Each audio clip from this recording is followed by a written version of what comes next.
Tapos yung pong nakikita pong tanaw na yan, kasamahan yon. Yan pong may mga niyog-niyog na yan kasama. At ito pang kasama ito. Okay, sa loob ng property may ilog, may sapa, may bukal, may palayan. Ayan, meron pong waterfalls. Wala. Ilog lang. Opo. Ayan, ganda. Magandang araw mga kalungha! Andito po tayo ngayon sa Kalayaan, Laguna. Yan po, nagmumotor po ako. At ito yung Barangay Road. Ayan na, rough road.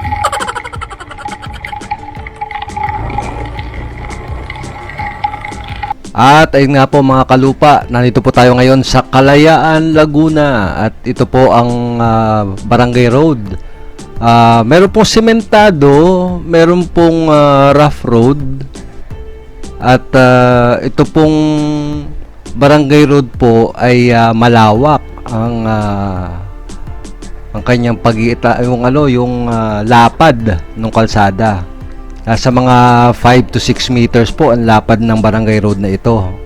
Kaya kasyang-kasya po ang mga 4 wheels dito, gaya po nung nasa unahan kong mga kasama natin, ano? And ito pong pupuntahan natin ay 17 hectares na property. At ito po ay pagmamay-ari ng magkakapatid. At kung gusto po ninyong bisitahin ang lugar na ito, ay mangyari lang pong i-chat nyo po ako or tawagan nyo po ako sa aking Viber or WhatsApp. Yan pong naka-flash sa screen po ninyo ngayon. Mahirap po kasi ang signal dito ng cellphone. Kaya hindi po nyo ako matatawagan or matetext. Hindi ko po agad-agad marireceive po yan pagka po nandito ako sa aking area. Ngayon, madali lang naman po mag-install ng Viber or WhatsApp. And then, ayun po, through internet, ayan, makaka-connect po kayo at makakapag-chat or matatawagan nyo po ako.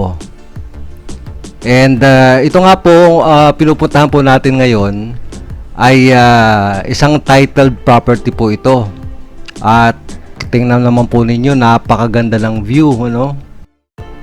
Ang total area po nito ay 17 hectares, 17. At ito po ay napakaganda po nitong i-develop as campsite or tourist attraction. Kasi nga po, overlooking po. Kitang-kita naman po ninyo yung ganda ng view.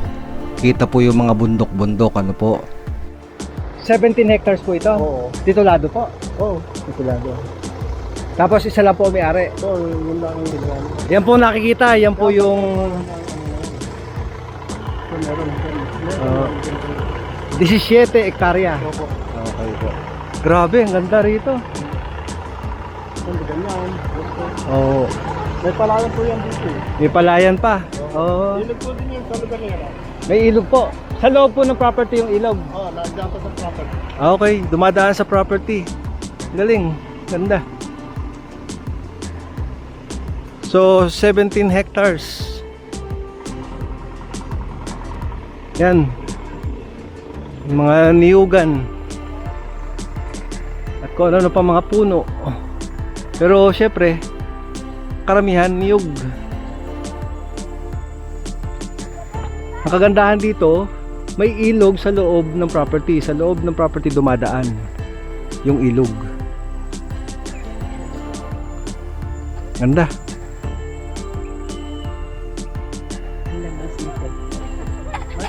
Tanda na ito, ang labas kami sa Kapatahan.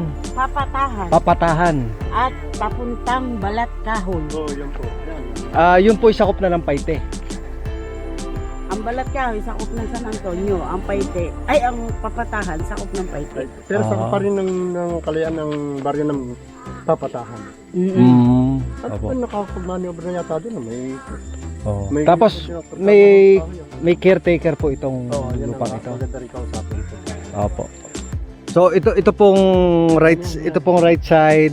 Tapos yung pong nakikita pong tanaw na yan, Yan, kasamahan yon. Yan pong may mga niyog-niyog na yan kasama. At ito pang kasama ito.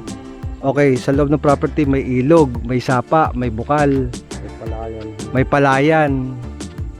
Ayan, meron pong waterfalls. Wala. Ilog lang. Opo. Ayan, ganda. So, isang titulo po yun, 17 hectares. Parang isang titulo siya. Okay po. Ganda, ganda. Tapos ito pong kalsadang to, property na to. Tapos ang lusot nga po nitong kasadang ito, yun doon sa sinabi natin kanina, Balat Kahoy. Naka-provide na itong gawing daan ng papunta. Opo. Sisementahin yan hanggang doon. Galing, ganda. So ang ganda i-develop nito.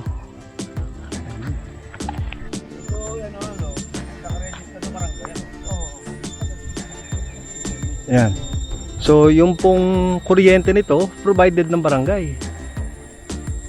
At grabe yung mga kasama ko nangunguha ng strawberry. Oh, alam ba ninyo may strawberry po dito? Oh, yan oh. Oh, ayan oh. May strawberry dito. Oh. Wild strawberry.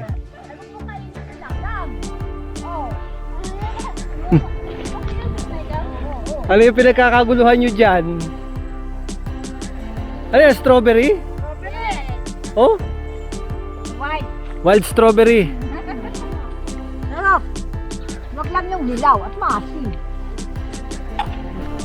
At kung kayo po ay may idle property or idle land na gusto po ninyong mabilis na maibenta, ay mangyari po lamang na kontakin din ninyo ako sa aking Viber or WhatsApp. Yan po naka-flash sa screen po ninyo ngayon.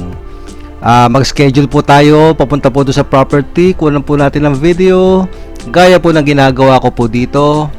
At atin pong ipopost yan dito sa Lots and Properties channel, sa FB, and dito po sa YouTube para po mabilis na maibenta ang inyo pong mga property. Kung nagustuhan po ninyo ang video, please hit the like button para po sa ikauunlad nitong ating channel. At kung kayo po ay naghahanap ng dream farm or dream lot, baka po dito sa Lots and Properties po ninyo matagpuan ang inyong hinahanap. Kaya please subscribe para lagi po kayong updated sa mga videos na inilalabas ko gaya nito.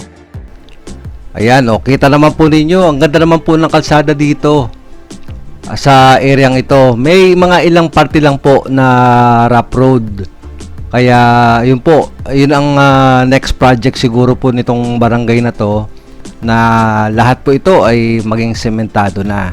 Pero iilang piraso lang naman po yun na may rough road. At pangkalahatan po ay sementado po ang daang ito.